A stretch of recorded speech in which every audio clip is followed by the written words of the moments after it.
Halo, selamat datang di Jadi ASN bareng saya Nazla. Yang kali ini kita akan membahas tentang materi aljabar. Oke, langsung saja kita ke pembahasan. Oke, kita akan membahas tentang aljabar. Nah, teman-teman pasti udah sering dengar ya, sudah juga pernah dipelajari dulu waktu SMP dan SMA tentang aljabar ini. Oke, kita langsung aja ke operasi hitung aljabar. Nah, yang pertama, kita akan membahas tentang penjumlahan dan pengurangan pada aljabar.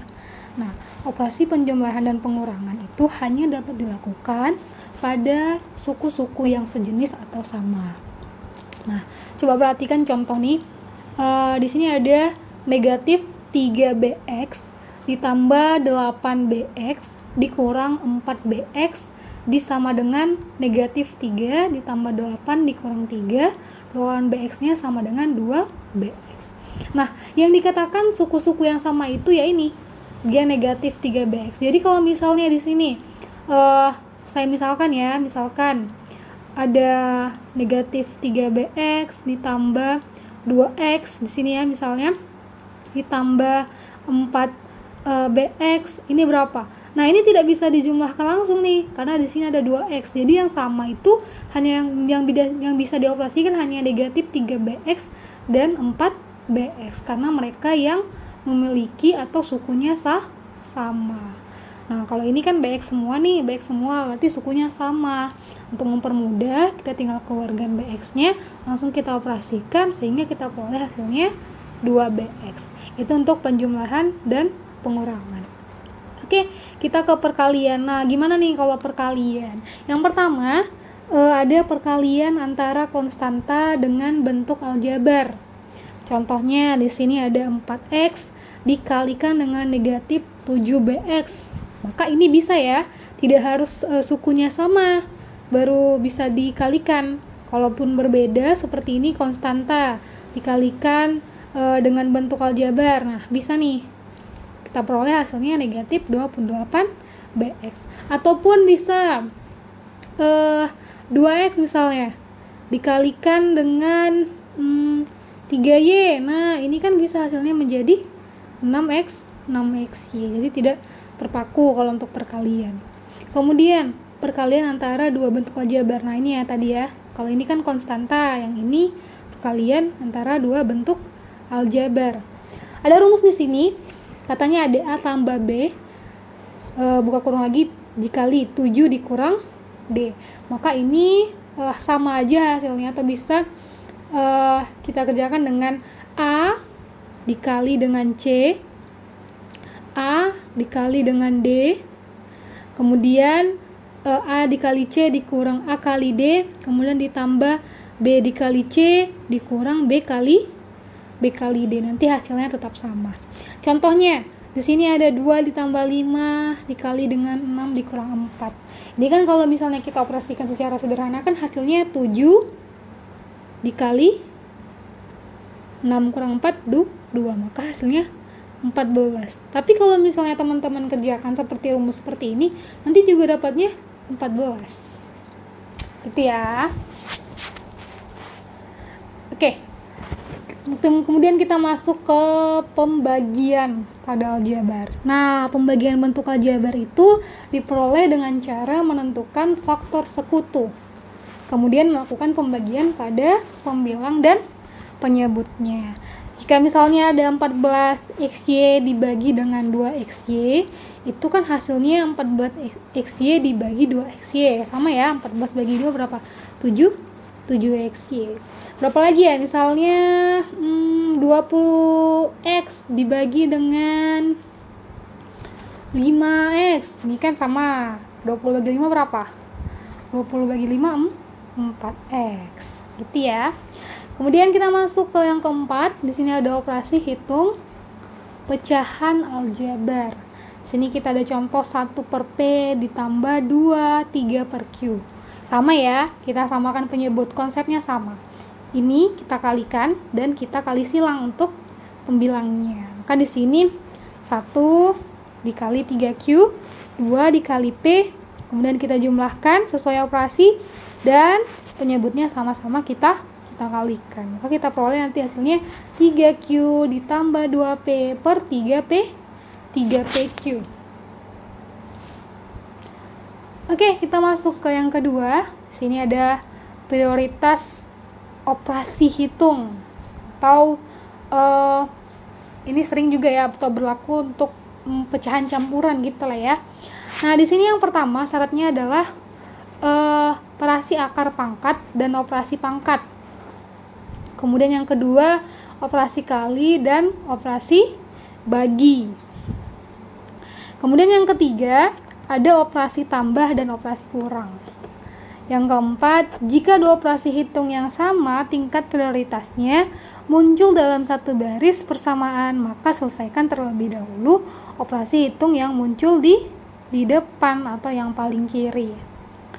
Contohnya, di sini ada 30 dikurang 2 dikali 1 ditambah 3 dikuadratkan. Gimana nih? Yang mana dulu yang kita kerjakan? Tentu tadi akar pangkat dulu. Oke, kita selesaikan dulu ini. Kita jumlahkan 1 ditambah 3 itu kan 4 nih. Kita kuadrat, 4 kuadrat hasilnya 16 di sini kan. Kemudian kalau udah sama kita kerjakan yang perkalian atau pembagian. Nah, di sini ada 2 dikali 16. Maka 30 dikurang 2 dikali 16 itu hasilnya 32. Maka kita peroleh hasilnya negatif 2. Nah, untuk yang nomor 2 ini, yang mana duluan kita kerjakan?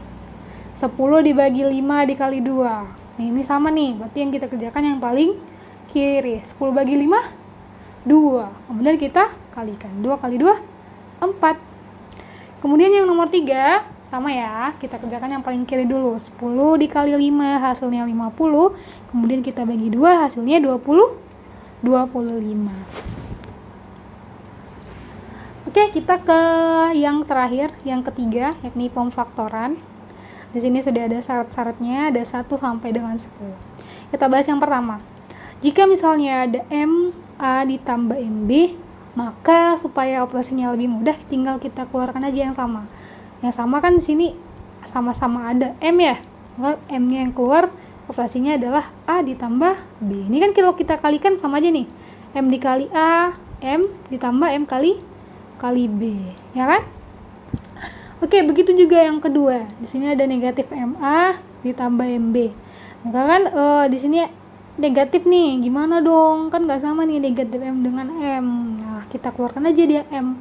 Kita buat negatifnya di A. Jadi negatif A ditambah B. Ini kan kalau kita kalikan menjadi negatif MA kan ya.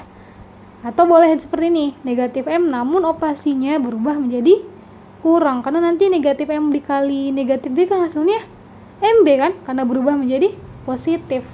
Jadi tinggal diubah aja operasinya, atau negatifnya dibuat di A di sini. Oke, untuk yang ketiga ada A kuadrat dikurang B kuadrat sama dengan A dikurang B dikali A ditambah B. Ini sama ya. Jadi kalau teman-teman temukan bentuk seperti ini ya tinggal buat aja seperti ini dia. Misalnya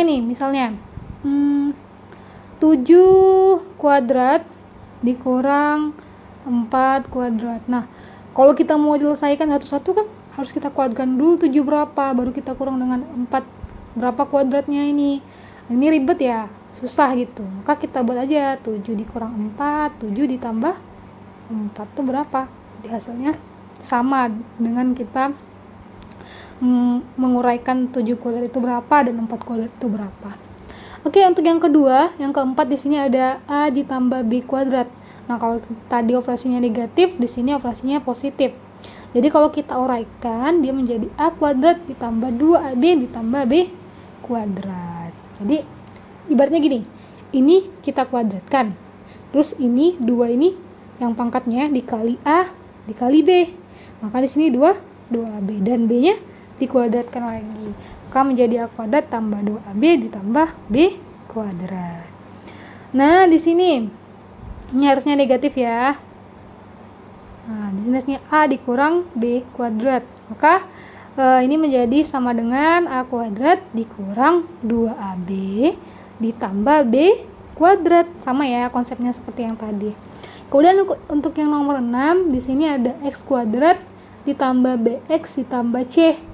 maka ini sama dengan X dikurang P dikali X dikurang Q atau pemfaktorannya, dimana dengan P tambah Q itu sama dengan negatif B dan P dikali Q itu sama dengan C. Oke. Untuk yang nomor 7, di sini ada X kuadrat ditambah BX ditambah C itu sama dengan 1/A AX kurang P dikali AX kurang Q. Kemudian yang ke-8 ada A ditambah B pangkat 3. Ini pemfaktoran pangkat 3 ya. Maka kalau kita sederhanakan menjadi A pangkat 3 ditambah 3A kuadrat B ditambah 3B kuadrat ditambah B pangkat 3. Kemudian yang ke-9, kalau tadi pastinya penjumlahan, di sini pengurangan. A dikurang B pangkat 3 sama dengan A pangkat 3 dikurang 3A kuadrat B ditambah 3AB kuadrat dikurang B pangkat 3.